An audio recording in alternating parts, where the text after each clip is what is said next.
Ads లేకుండా latest episodes చూడండి. ఈ మందుతో నిజంగానే నొప్పి తగ్గిపోతుందా చైత్ర? అది మీ అదృష్టం పిన్ని. ఒకవేళ తగ్గలేదే అనుకోండి, తగ్గకపోతే అదే మామూలుగా అయితే పల్లెటూళ్ళలో ఇలా తేలు కుట్టినప్పుడు కాస్త గరికపూసను తీసుకుని నోట్లో వేసుకుని నమలమంటారు.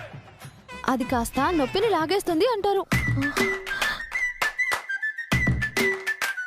ఆహా, అంటే ఏదో నాకు తెలిసింది చెప్పాను, అంతకు మించి నాకేం తెలీదు పిన్ని. Bye, take care.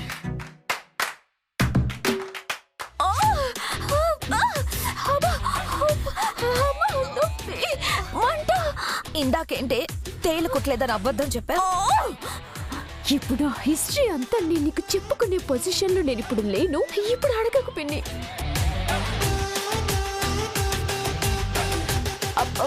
పిన్ని, అదేదో ఫ్లోలో ఒక మెడిసిన్ పేరు చెప్పింది కదా, అది తింటే ఈ నొప్పి పోతుందంట కదా. దాని పేరు గరిక. వాట్ ఇస్ గరిక పిన్ని? గరిక అంటే గడ్డి. గడ్డ? గడ్డి కాక ఇంకేమనుకున్నావు? గడ్డి మాత్రమే. ఆ ట్రీట్మెంట్ గురించి నేను అప్పుడే విన్నాను. అయితే లేట్ అది పిన్ని. పద, ఇద్దరు వెళ్ళి గడ్డి తిందాం. పద పద పద.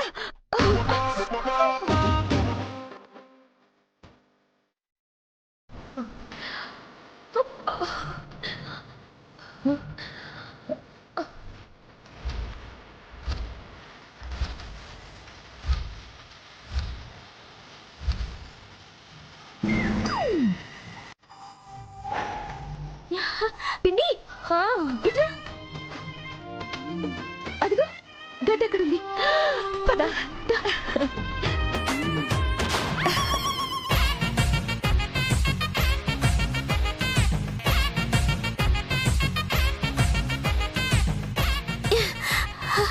పిన్ని, గడ్డి తిందావా?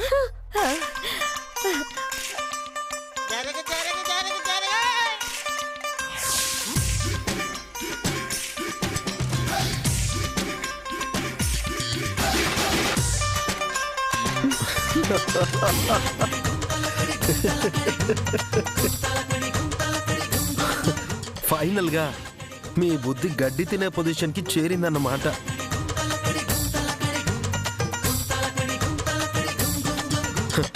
తప్పు చేసిన ఎవరైనా ఈ గడ్డి తినే పరిస్థితికే వస్తారు. ఏంటత్తయ్య, దీని గురించేగా మీరు మిడ్ నైట్ క్యాట్ వాకులు మొదలు పెట్టారు. అదే అర్ధరాత్రి పిల్లుల్లా తిరుగుతున్నారు.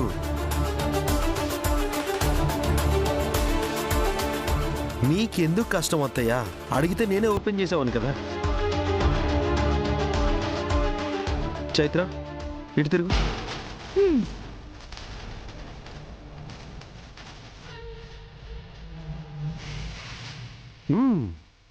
తీసుకోండి అత్తయ్య, ఇందులో ఉన్న ఎవిడెన్స్ మొత్తం తీసుకోండి. తీసుకోండి.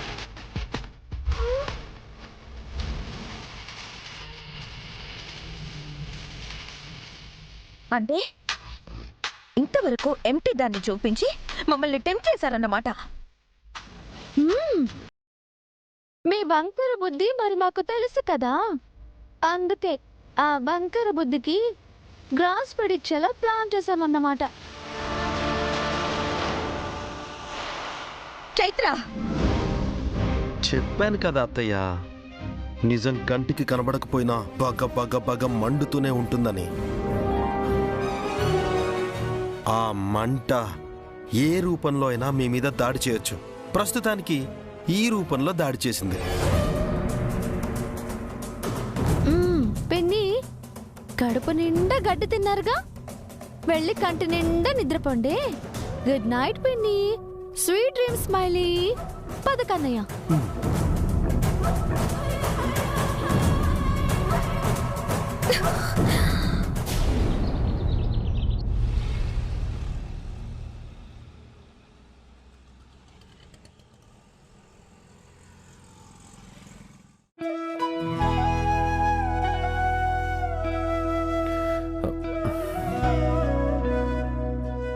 అత్తయ్య గారు కాఫీ.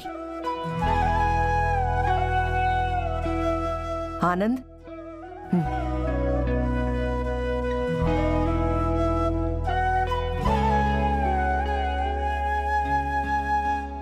ఆనంద్, ఏంట్రా ఎవరికోసం ఎదురు చూస్తున్నావు? ఈరోజు విఠలరావు కేసు గురించి విరాజ్ కోర్టుకు వెళ్తున్నాడమ్మా. ఈసారి ఏం చేస్తాడో ఏంటో మరి. నిజాన్ని బయట పెడతాడమ్మా. అది మీరే చూస్తారు. చూస్తాం ఆనంద్, ఎందుకు చూడం? ఏదో ఒకటి చేసి తప్పుడు సాక్ష్యాలు సృష్టించి ఆ చైత్రని ఎలాగైనా ఈ ఇంట్లోనే ఉండిపోయేలా చెయ్యాలని చాలా ప్రయత్నాలే జరుగుతున్నాయి. చూస్తేనే తెలుస్తుంది. కానివ్వండి, కర్మ, ఏం చేయగలం? అమ్మా, కోర్టులో న్యాయదేవత కళ్ళకి గంతలు కట్టగలమేమో కానీ న్యాయం చెప్పే జడ్జి గారికి కాదమ్మా. ఏది న్యాయం ఆయనకి తెలుసు. ఆ జడ్జికి ఏది తెలిసినా చైత్రకు అనుకూలంగా మాత్రం ఏ న్యాయమో రాదు, రాకూడదు.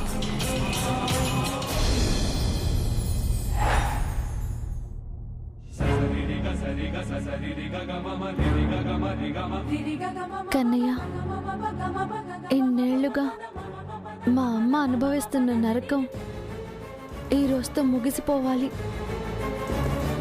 నువ్వే మాకు తోడుగా ఉండి న్యాయాన్ని, మా అమ్మ వ్యక్తిత్వాన్ని గెలిపించు కన్నయ్య.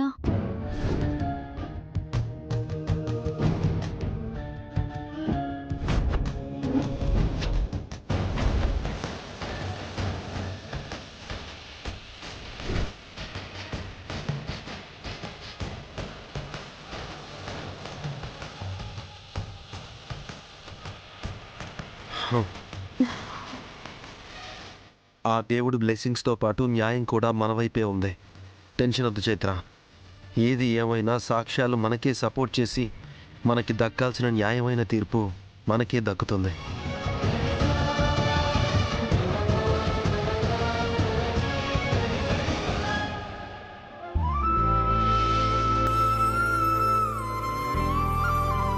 అవునే హంస, రాత్రి తేలుకుట్టిన నొప్పి తగ్గిపోయినట్టుందే. మందు బాగా పనిచేసిందా? తిన్న గడ్డి బాగా పనిచేసినట్టుంది బామ్మ. పనిచేసింది విరాజ్, చాలా బాగా పనిచేసింది. మీ సలహా సాయం అంత సులువుగా మర్చిపోను. మీరు చేసిన వెటకారాన్ని మర్చిపోను.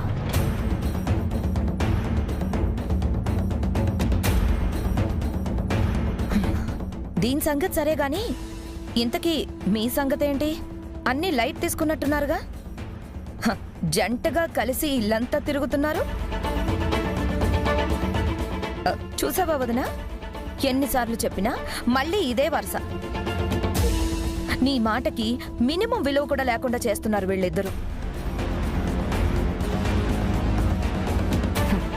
ఏం చేస్తాం హంస, తల్లిని పట్టించుకునే రోజులు ఎప్పుడో పోయాయి. ఇంకా విలువల గురించి ఎందుకులే.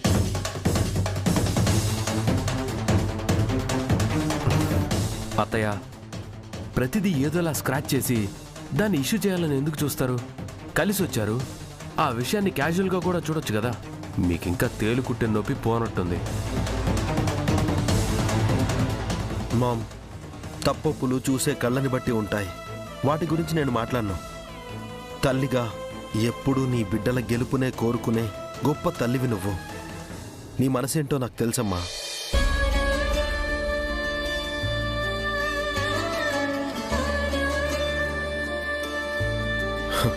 ఇప్పుడు కూడా నీ బిడ్డ గెలవాలని, జీవితంలో ఓడిపోకూడదని కోరుకోమ్మా.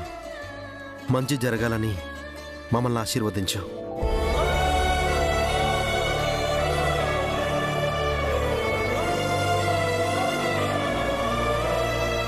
ఎవడో ఒకడు పనికి మాలిన కేసులో అరెస్ట్ అయ్యాడు. వాణ్ణి విడిపించడానికి నువ్వు తిప్పలు పడుతున్నావు. ఇందులో నీకు జరిగే మంచేంటో నాకేం అర్థం కావడం లేదురా. మంది కోసమే ఇలా నీ బతుకుని అంకితం చేసుకో.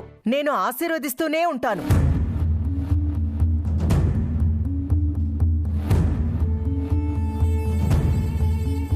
జరగాల్సిందెప్పుడో జరిగిపోయింది. జనాలకి తెలియాల్సిందెప్పుడో తెలిసిపోయింది. ఇంకే ఉందన్రా. ఏం జరిగిందో జనాలకి ఏం తెలిసిందో కాదమ్మా, వాస్తవం అందరికీ తెలియడమే ఇప్పుడు జరుగుతున్న న్యాయ పోరాటం. ఆ నిజం బయటకొచ్చిన రోజు ఎవరైతే తప్పుని మోసారో వాళ్ళని తిట్టిన నోళ్లే పొగుడతాయి. ఎత్తిన చేతులే జై కొడతాయి.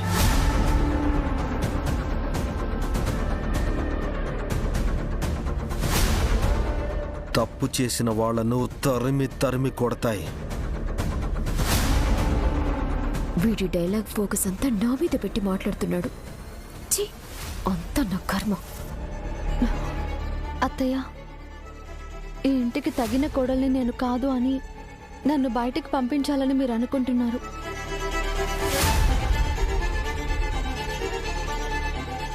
కానీ నేనే ఈ ఇంటికి తగిన కోడల్ని అని నిరూపించే నిజాలు బయటపడబోతున్నాయి. గౌరవప్రదంగా తిరిగి ఈ ఇంట్లో అడుగు పెడతాను అన్న నమ్మకంతో నా భర్తతో కలిసి బయటకు వెళ్తున్నాను.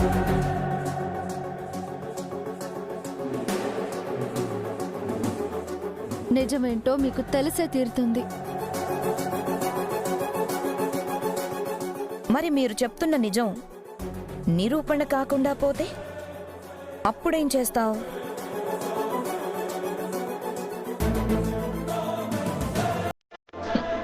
బయటికెళ్ళిన నువ్వు గడపని విడిచినట్టేనా?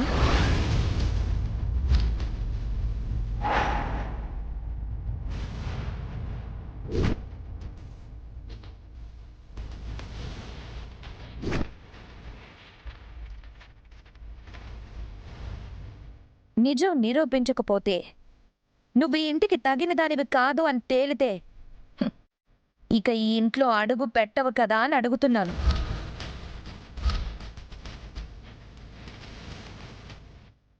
అత్తయ్య, పెద్దోడా నువ్వు ఆగు. హంస అడిగిన ప్రశ్న సరైందే.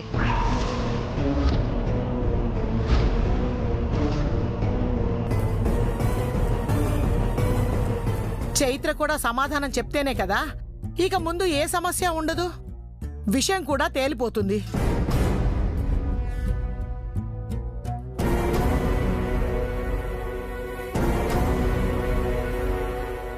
అమ్మా చైత్ర, నువ్వు సమాధానం చెప్పమ్మా.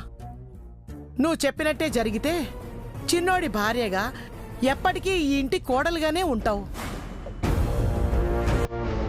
కాదని నిరూపించబడితే మాత్రం హంస చెప్పినట్టు ఈ గడపకి నీకు ఎలాంటి సంబంధము ఉండదు. ఏమంటావు?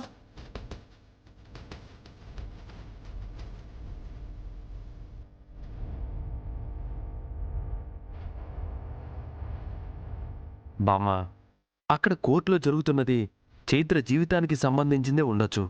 కానీ దానివల్ల విరాజ్ చైత్రల బంధాన్ని వేరు చేసే నిబంధనలు సరైనవి కాదు. అనయ్య, పర్వాలేదు. అత్తయ్య అడిగిన ప్రశ్నకు నా భార్య తరపున నేను సమాధానం చెప్తున్నాను.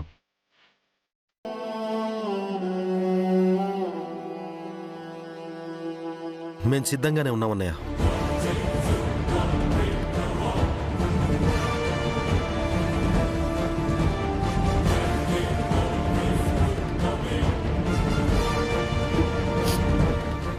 అవును, సిద్ధమే. మా అమ్మ మోస్తున్న ఆ బరువు నిజం కాదు, నింద అని నిరూపించకపోతే బయట పెట్టిన నా అడుగు ఇంకెప్పటికీ తిరిగి ఇంట్లో అడుగు పెట్టదు.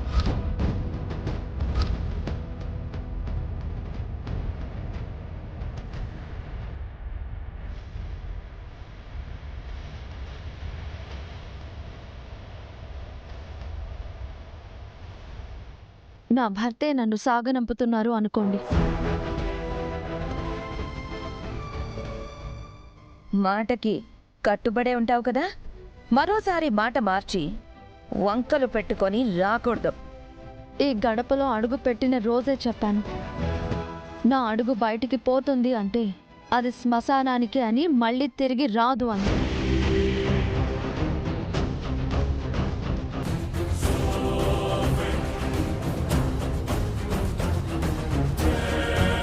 నిజం నిరూపించకపోతే ఇదే జరిగేది. మా అమ్మ వ్యక్తిత్వం ఎంత పవిత్రమో నాకు తెలుసు.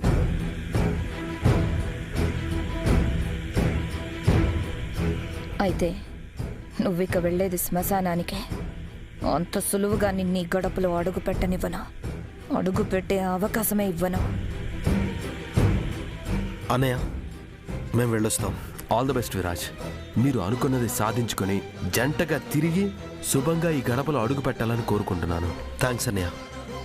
పద చైత్ర. వెళ్ళొస్తాం ఆనంద్ గారు.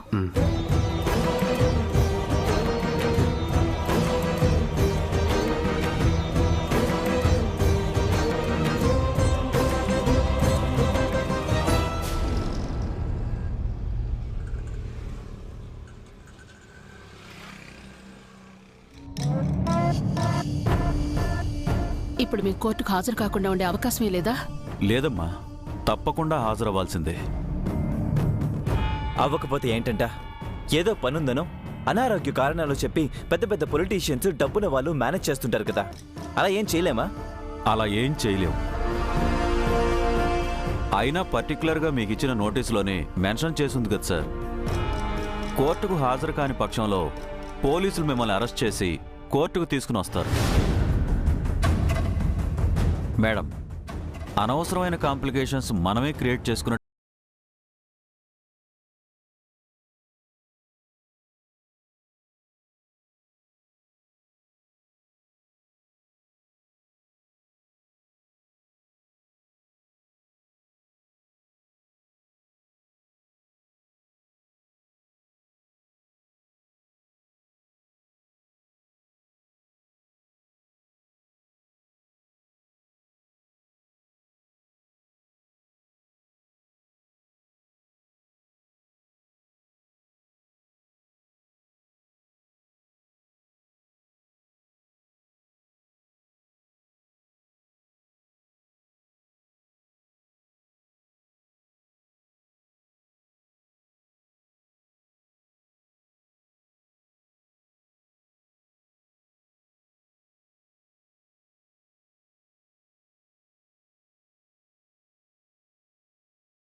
పెద్ద ముదుర్లు.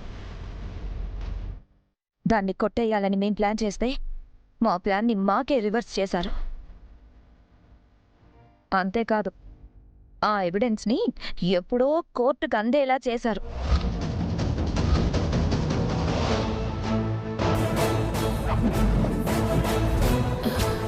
ఏంటండి మీరనేది? అవును, ఇక వాటి గురించి ప్రయత్నం చేసి ఏం లాభం లేదు. అంటే ఇంకేం చేయలేమా? చేయలేమని చేతులు కట్టుకొని మరీ ఉండలేం కదా నాగవల్లి.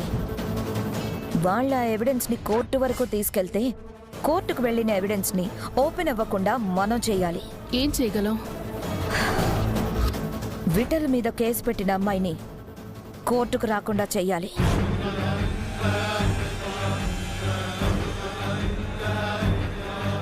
ఆ అమ్మాయి కోర్టుకు రాకుండా ఉంటే తన మీదున్న కేసు క్లోజ్ అవ్వదు. కాబట్టి విఠల ఎవిడెన్స్ ని ప్రాణం పోయినా ఓపెన్ చేయడు. మామ్, ఆవిడ చెప్పింది కరెక్టే. వీలైనంత తొందరగా ఆ పని చూడండి. ఇంతకీ మీరెక్కడున్నారు?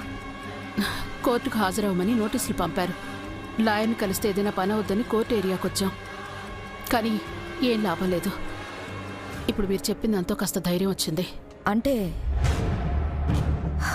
మొత్తానికి కథకి ముగింపు పలకడానికి చాలా గట్టి ప్రయత్నాలే జరుగుతున్నాయి. అంత సులువుగా ఎలా కుదరనిస్తాను? నాగవల్లి, నువ్వేం చేస్తావో నాకు తెలీదు. ఆ అమ్మాయిని కోర్టుకు రాకుండా నువ్వే ఆపాలి. నేనేం చెయ్యాలో అది చేస్తాను. సరే. దాన్ని కోర్టులో అడుగు పెట్టనివ్వను మామ్. అది కోర్టులో అడుగు పెట్టదు. ఫిక్స్ అయిపో.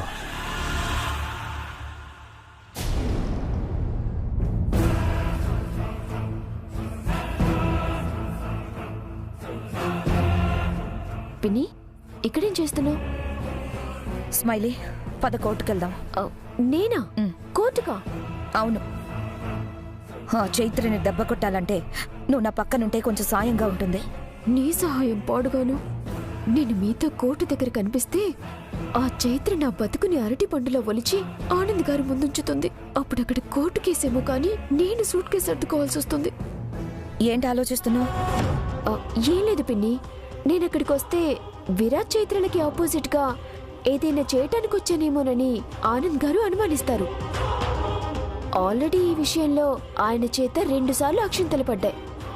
ఈసారి అక్షింతలుండవు, ఇలా మెడపట్టి అలా గెంటేయటమే. అయినా ఎందుకు టెన్షన్ పడతావు పిన్ని? అక్కడ చేయాల్సిన చెత్త చేయటానికి ఆ నాగవల్లి పృథ్వీలున్నారుగా, వాళ్ళే చూసుకుంటారు. ఇక్కడ మనకెంతుందో అక్కడ వాళ్ళకి వీళ్ళ మీద అంతే ఉంది. నేను ఒకవేళ కుదిరితే రావడానికి ట్రై చేస్తాను.